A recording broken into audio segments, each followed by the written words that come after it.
Peace, family. Welcome to another episode of Breauxkin Theory. Today we got the homie JD Anderson. What's good, brody? What's good? Thanks for having me, man. Appreciate you. No doubt, man. Hey, you a genius, man. I just wanted to give you your flowers first and foremost, man. You've been a part of some legendary things.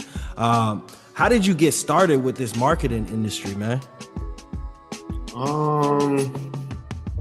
I've always loved music, so but I guess if I was to say how I got started, I had a website when I left college called thelifefiles.com, and I would send my friends and close family members pictures of celebrities. I would stalk like Wire Image and Getty Images and just send people images. And one day my friend was like, you're clogging my inbox up with the attachments. Why don't you like put it on a blog? I ended up starting a website with my college roommate at the time.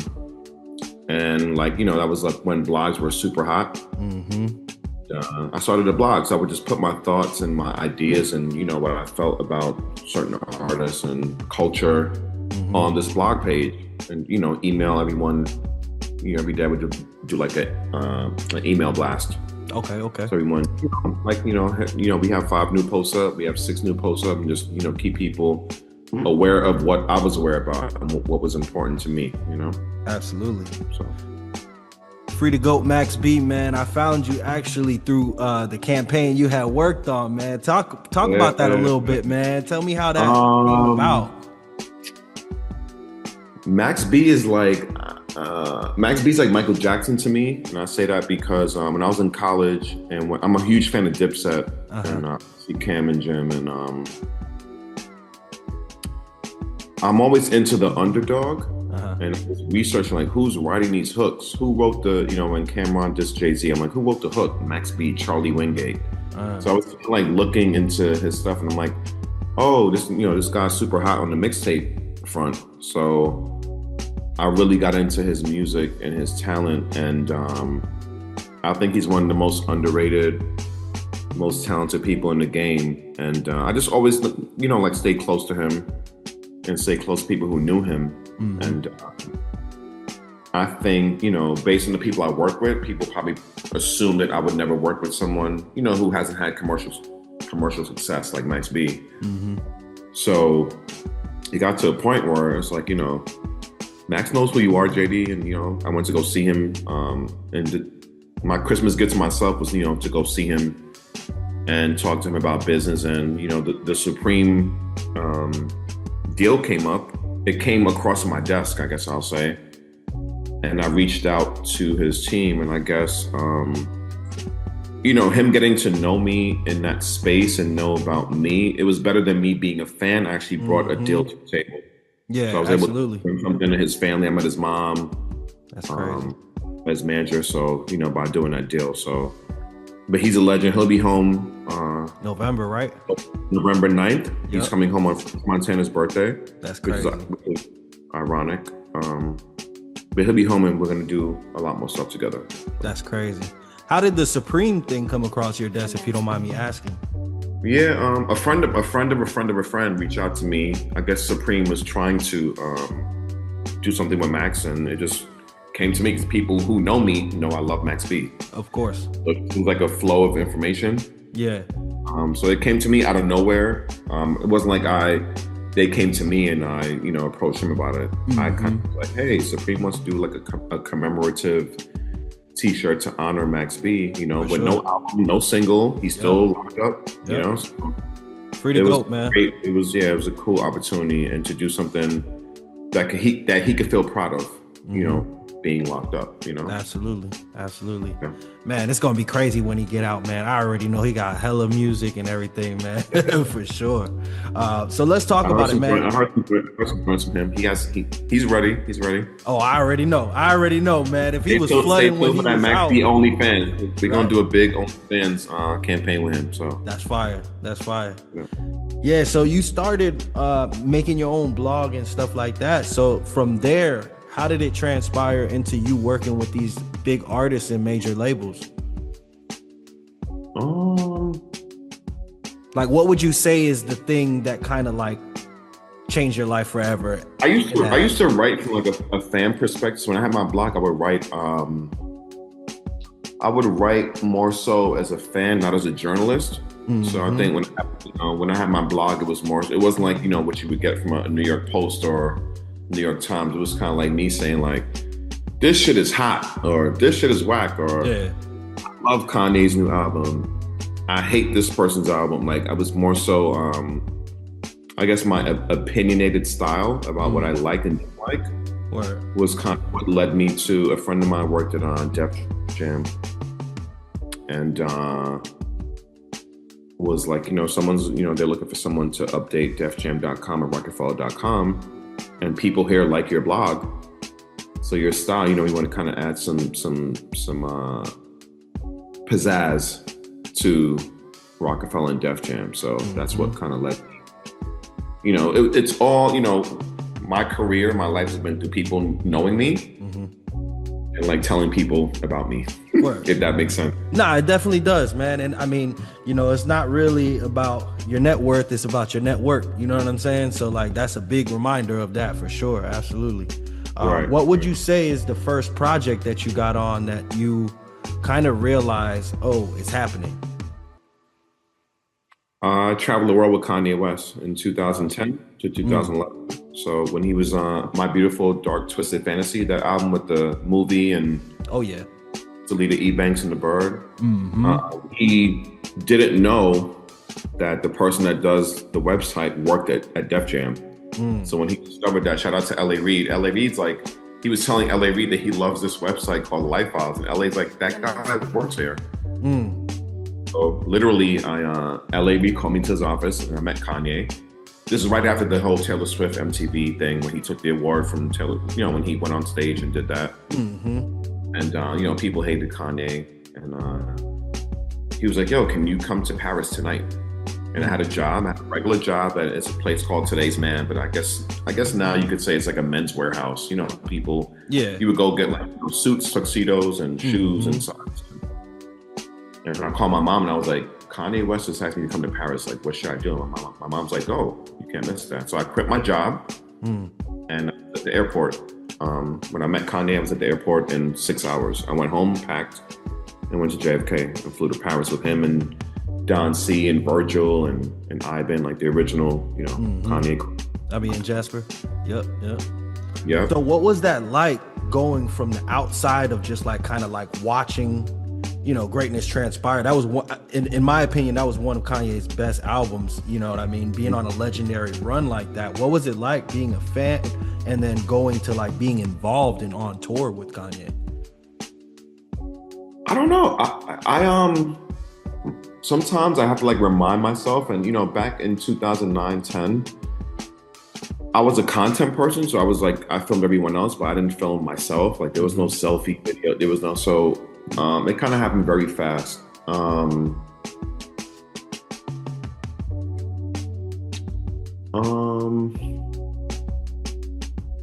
don't know. I'll just say that, I love what I did and my passion and my love for hip hop. And, when I was in high school, I wrote letters to Dame Dash and to Rockefeller and Vacant Lot Records and Duck Down Records. I wrote letters that my mom probably still has somewhere. I wrote letters about, to these people.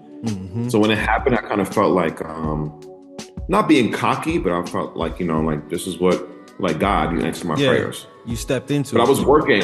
I wasn't like hanging out I wasn't in the pool or the spa with him. I was like working. So absolutely. I didn't really enjoy. What I enjoyed was like the flight. We went to Australia, and I've never been on a plane for 14 hours. And the food was so good. And the hotel I was in was so good. I remember calling, people like, yo, my toilet has like a bidet, which is like, the toilet, like wash your ass, and the toilet had heated seats, and the floors were marbled and heated and all that stuff. So my accommodations were good, but when I was around him, it was about work. Absolutely. And it was about producing. So what would you say separates a cool idea from a timeless campaign in marketing? That's a good question. A cool idea from a timeless campaign.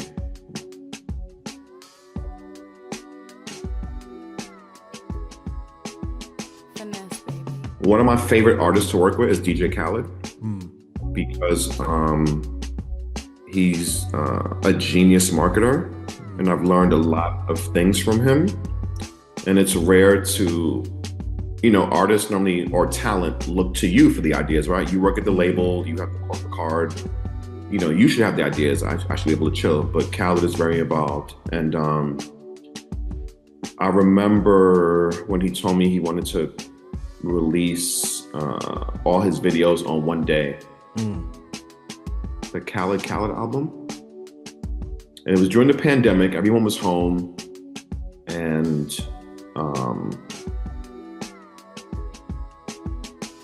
everyone was looking to be inspired, right? We wanted entertainment. We wanted to know. Everyone was home. We didn't know if who can get sick. We had masks on, and we were shooting all these videos that we had prepped ahead of time. And he's like, I'm gonna release all of these on the same day. And I was kind of like, Khaled, I don't, it's expensive. We need to propel and have longevity with the album. So we dropped, we emptied a clip. Yeah, build the momentum and stuff. Yeah, and we did, and it was genius, and it was great, and it was a time of my career where I kind of followed the artist lead. I stepped back. I wanted his vision to come to fruition. Absolutely. And we shut the internet down during the pandemic, and it made sense because everyone was home. No one knew that we were working during the pandemic, right? So we were on video sets with masks on and taking COVID tests, and we had a rollout of 6 to 7 videos in one day. Yeah, that's crazy, man. What would you say is your favorite memory with Khaled? When my contract ended with Epic in February, Khaled was like, yo, meet me here, come on a plane, let's go to Jamaica. So he flew me out to Jamaica, and we were working on the same album. And he made me feel like, don't worry about the label, I got you. And we went to my hometown of Jamaica. So I'm from Jamaica, born there, That's what's up. What part? I was born in Kingston, but I was raised in the Bronx. But Word. Yeah, my family from Spanish Town, man. So. Oh, nice. Okay. Yeah. No doubt. The good ice cream and the good cocoa bread there. Right. But yeah, when I wasn't at a label, Khaled's one of the artists who made me feel like, okay, so what? You and me, come to Jamaica. Let's finish. Let's deliver this album. So being able to work with the artists that didn't care if you were working at the company he was signed to. That's something that Khaled is the only person that's done that for me. No, that's major. Didn't care where I was at. That's major, man. And I mean, it speaks wonders, about his character, because he's always such a positive dude, but just, he seems very genuine, you know what I'm saying? That it's not intentions and stuff like that. It's amazing. He's a great person. What would you say is a book that have changed your life forever? 48 Laws of Power. Wow. Okay. Yeah, that's a banger right there. Any others that maybe got some marketing gems or some info that people could get? The Bible. That is the greatest. The Never Ending Story is a book that I love. I'm not into Harry Potters and all that stuff, but Never Ending Story is a book that I love. I'm a visual learner, so I'm more of a documentary person. I'm not a big reader, but I'm a visual learner, so I watch a lot of documentaries. What would you say are top 3 documentaries? Cocaine Cowboys.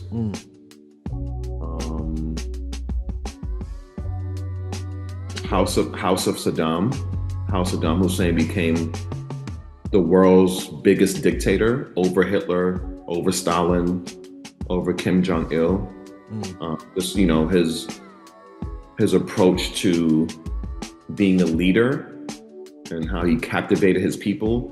Not that he's a great person, but just the approach of dictatorship. And he did a lot of awful things, obviously, for humanity. But the fact that someone could have the knowledge and the wherewithal to do what he did is attractive to me. Yeah. Same thing with Hitler. I mean, he did some horrible things, but the fact that like you can get that many people under your command on some crazy shit is just wild. Like that's powerful. Yeah, if you applied those same type of principles and things like that to positive things and campaigns and things like that, I mean, the sky's the limit, man. So I definitely see the jewels that you extract from that, for sure. And if another one, I'll probably say I watched the other day. I watched I don't remember the name, but it was a documentary about the Titanic, and it was talking about the type of people who were on it in 1912, and the richest person in the world was the person that owned Macy's. Him and his wife died on the Titanic. There were people that were the people who helped to build the Titanic. They were on there, and what they ate. Like, back in 1912, pigeon was like a delicacy. That's crazy. So they served pigeon to like the upper class people on the Titanic. People. So that's what I'm into. Yeah. My brain is like, what did people eat in 1912? Yeah, for sure. So this documentary, what people ate and how they were sold. The people who bought tickets, they were sold the fact that it was an unsinkable ship. That was like the big marketing plan of the Titanic. That's wild. This vessel is unsinkable. And it sank. That's crazy. So I try to put myself in the mindset of like, those people who went on there, man, and like what they eat, what were they thinking? And I didn't know that the Titanic had a pool on it. It had a gym. That's crazy. It's showing like, the equipment obviously in 1912 is way different than what you see in Planet Fitness or, but they had like, this, it was like it was attached to a clock. So like, your time on a bicycle attached like a big clock, right? Yeah. Just interesting things. So I don't really consume, I work in music and entertainment, but my, what I study and what's attractive to me is like history, biblical things, ancestors. I love, slavery, researching slavery. Why is the world the way it is now? So I'm not a TikTok person. Nah, for sure. I'm not looking. I know how to do it. I know how to market people, but my interest is in, the history in the past. Yeah, absolutely. Would you try pigeon? No. I just had to ask, bro. Let's talk about this Smino campaign that you did, man. How did that come about? Oh man, when I got to Motown, Smino came over and we were kind of into the same things. He's into fashion, he's into food, he's into being creative. So we kind of gelled, and he's big on St. Louis. He loves his hometown, he loves where he's from. And when he told me that the album title was Love for Rent, and he's like, telling me like, in St. Louis, we have like rent parties. Like, it's a real thing. People who can't afford to pay their rent, you throw a party and people will contribute, put money in a glass jar to help, pay your rent. So I got with this amazing team, Big Ass Kids, shout out to them, who I love, with this idea. And, they're like, let's do like a Century 21. Let's recreate a rent party, but on a bigger scale. So we're gonna get a house that we can rent out. We're gonna put a picket sign in front with his album Love for Rent. We're gonna, deck the house out with, different rooms. So we recreated Smino's bedroom, recreated his mom's room. We had Ilio's Pizza, which is the biggest pizza in St. Louis. So we kind of just like brought St. Louis to LA. Amazon partner in that conversation at the time. And it was about the artist's vision, because sometimes, the label kind of dictates to you, what we want to do. And the artist is so grateful to be signed, they kind of just like go along with us, right? But Smino was very clear on what he wanted his rollout to look like and be, and that's when I thrive. Tell me what you want, let me go execute. Yep, exactly. Do your job, what you're hired for. Yeah. What is a moment that you kind of had to stand on business and just kind of like stand up for what you wanted, and maybe a label didn't see a vision that you had or something like that?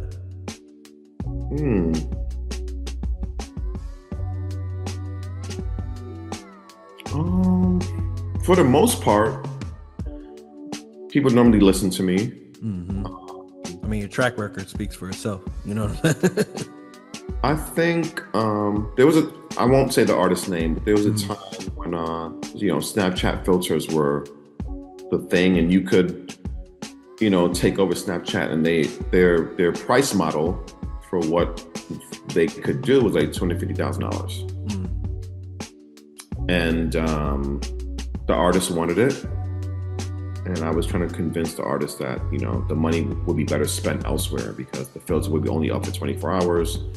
So I think that is probably something where I felt maybe like defeated, or I'll leave it there. There's other things I could say, but I'll leave it there. If an indie artist only has about $500 to spend marketing wise in 2025, where do you say that should go? That's a two-pronged question to me, because society and ChatGPT and AI and will tell you, boost your post on TikTok, right? That's the easy answer. I would invest in content. I would invest in creating content and creating the narrative. Because you could spend $500 on Instagram or TikTok. If no one knows who you are, I would spend the $500 on creating the most viral moment that you can. I remember in 2015, 2014, I just didn't understand what Young Thug, I just didn't get what he was doing, and the album cover with the dress on. And now, as an executive and just seeing what people are doing to go viral, people crash out to go viral, right? Virality increases your streams and your awareness, even though everyone has ADHD, right? So if someone says the worst thing about you or me, if someone posts right now, you did this, or JD, did you know that JD, did this when he was, do you know that JD sold weed when he was in college, and someone exposed me and posted a video of me? In 24 hours, no one's gonna give a fuck about that. Yep. So I think our society has ADHD. So what I'm trying to say is that going viral, now you can have strategy around going viral, because it won't be married to you. So in my opinion, Young Thug did a great job at that early on, because Young Thug was like the coldest guy in Atlanta. I don't want to, the Bloods loved him. The Bloods loved him. But he was seeding and giving us his music by getting our attention by wearing girls' clothes. It's genius. Yeah, absolutely. So I think, it's just like, you kind of have to psych media. There's so much media. We have too much information right now with AI. Everyone's an expert. We're all experts. Everyone knows what they're doing, right? Everyone knows what to do, but everyone doesn't know what to do. Yep. I kind of don't know what to do. You know what to do until you come around somebody that really knows what to do. Exactly. And then you see how much you don't know. You know what I'm saying? Yeah. Because a lot of this stuff, man, to be honest, is all done based off of experience. You know what I'm saying? I'm sure somebody came to him and was like, hey, you need to do this. Maybe he was with it, maybe he wasn't. Young Thug and Future, they mapped out their trajectory. And I think that they're two of the biggest artists in the world. Absolutely. Brand's always on point. What would you say is a mistake that you see rising artists make when trying to go viral? Not thinking about the next step.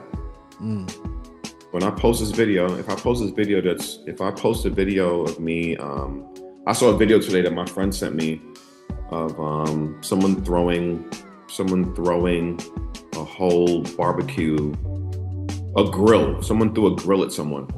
That's crazy. And it's on a bunch of blogs, right? And my friend sent it to me, and I was like, oh my God, this is crazy. But what happens after that? And I think that if you identify the moment, you have to follow it up. Because of what I just said, we all have ADHD. So if you see, like I said, oh my God, JD used to sell weed in college and he had lots, and oh my God. So people may talk about that for 24 hours, right? Tomorrow it's what's going on with Puff's trial? What's going on with this? So yeah, I think the biggest mistake is what happens after. So I think you have to have a plan. You have to strategize. I'm gonna drop this video, then I'm gonna say this, then I'm gonna do an interview, then I'm gonna launch. You know, it needs to be in steps. If you put all your energy and time into one thing, it's gonna go away in 24 hours. Absolutely. So they're not gonna remember you. You have to be memorable. Yeah. So I think not even memorable. Whatever you're trying to sell, you got to come to the market stand. You got to come to the stand every day. You can't come outside and be like, "Yo, I have these amazing mangoes," and try to come back next year. Yeah. You got to be like, "Oh, the mangoes, they went from green to yellow to orange, and now I have mangoes, and now I'm introducing grape." You know, I'm being silly. I'm being silly. Yeah, I know what you're talking about, though. I mean, even the artists that like have longevity in this game, like Rihanna, ASAP, those people that go like a long time without dropping, when they're ready to drop, they are back full force. You know what I'm saying? And it's like, you know, they start doing interviews. And best believe there's a plan behind that, and there's a team, and there is information behind big artists, and that's what I like to do. You know, that's what I do. Yeah, absolutely. A lot of my close friends work in the business. And they're brilliant, and they work behind the scenes. No one knows what they do, but they're behind the magic that happens behind releases, single releases, product launches, things of that nature.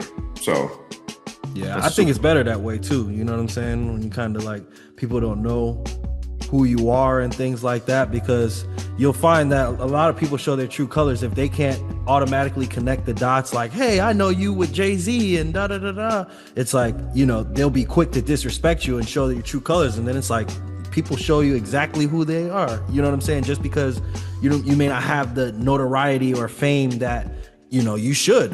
You know what I mean? Right. It's crazy. Right. Where do you see artists going with branding and like with AI and everything going on? Like, where do you see this going? Here's my PSA to the world. Study AI. I've been studying AI a lot. It's it holds promise. It holds there's future in it, but it's a scary. You know, I was thinking the other day, I'm like, you know, when people, I don't know who first got computers, and, you know, when people went to www.google.com for the first time and put a search word in to search anything, what did that feel like? What was that experience like? You know, the onset of the internet, the onset of paying your bills online rather than writing a check and putting it in the mail, going to the post and buying stamps, right? So I think the only thing constant in life is change. We have to evolve and change. But I think it's important to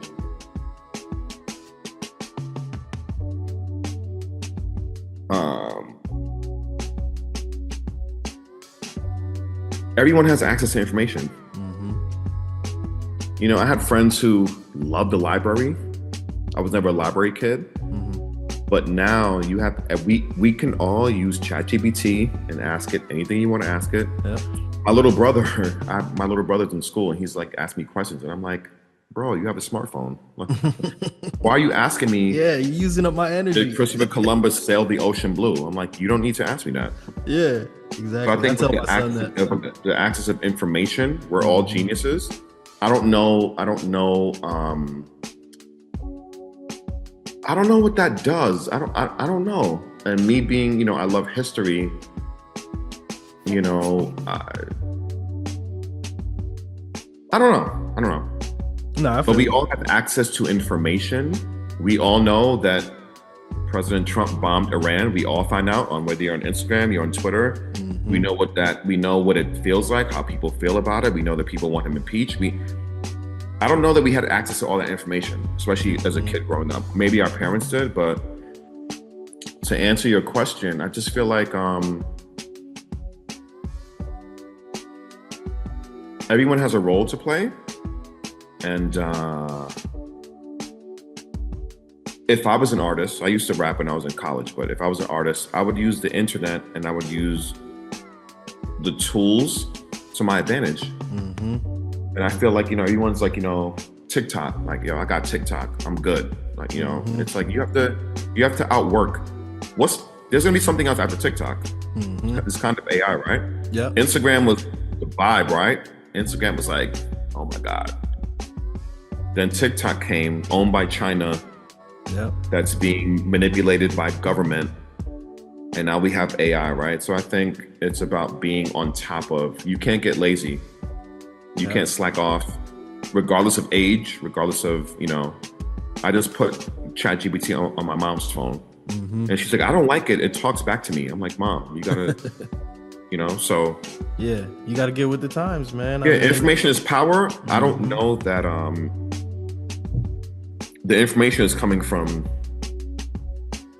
artificial intelligence, So you still gotta be smart about it, but yep, absolutely. We can be excited about it because, like I said, we didn't have Google all the time. We didn't have iPhones. We didn't have phones that played our music. Yep. Everyone had an iPod and a phone. We had a Walkman. Yep. Walkman that played. So we've evolved. So I think my advice would be back to I know I kind of went on a tangent. No, it's all good, man. Don't be scared of technology. Yeah. Embrace it. Yep. Don't, if you're an artist, you should be thinking about how I could use AI to make another me. Yep. Or have my evil twin. Yep. I'm this person. I'm gonna have my AI person be the alter ego of me. I don't know. No, that's smart. That's smart. So I think for me, and I'm not that young, but I carry myself as a young person. I like to understand the youth and what they're doing, and you got to be on top of technology. You can't be. You'll get left behind very easily. Very fast. Yep. Yeah. What inspires you creatively these days outside of music? People watching. So I've gone to the mall. I've gone to Manhattan. I've parked my car and just watched people, like, behaviors. What bags they have. What they I was telling someone that, everyone had a Zara bag, like 2022. H&M got back up. There's a lot of coffee now. It's a lot of coffee. I think coffee was always popular, but coffee and pastries, and people are working out of Starbucks, and people are, with the pandemic, people are choosing to work out of coffee shops or little quaint things with their laptops, and people are taking Zoomings. I've been looking at WeWork is doing like really, really great. Having a space that's not people want to, leave their living rooms and not sit in their pajamas and do work. So WeWork's doing well. Yeah, so I'd like to observe, like, what are people doing? What are trends? What was I going to say?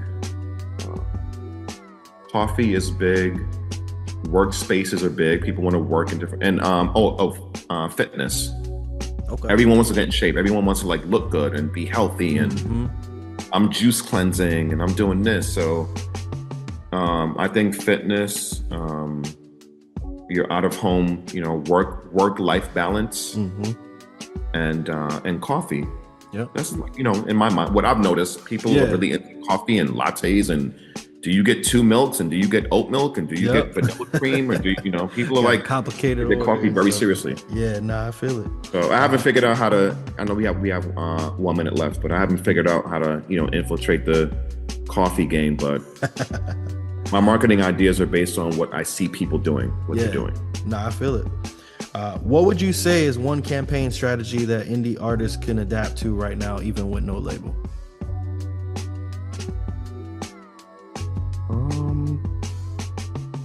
Letting people know the process. So if you're a recording artist, how'd you record? Where'd you record? Did you record in your car? Did you record in your closet? Filming everything. Everyone wants to know everything. We have ADHD. Filming everything. We want to see everything. Did you have a lollipop in your mouth? Did you have ice cream? What'd you do after you recorded that song? Who inspired that song? Are you dating? You got a girlfriend, a boyfriend? Where they at? Do they like it? Who's reposting? Who's behind you? Who's financing you? I think everyone wants to know everything.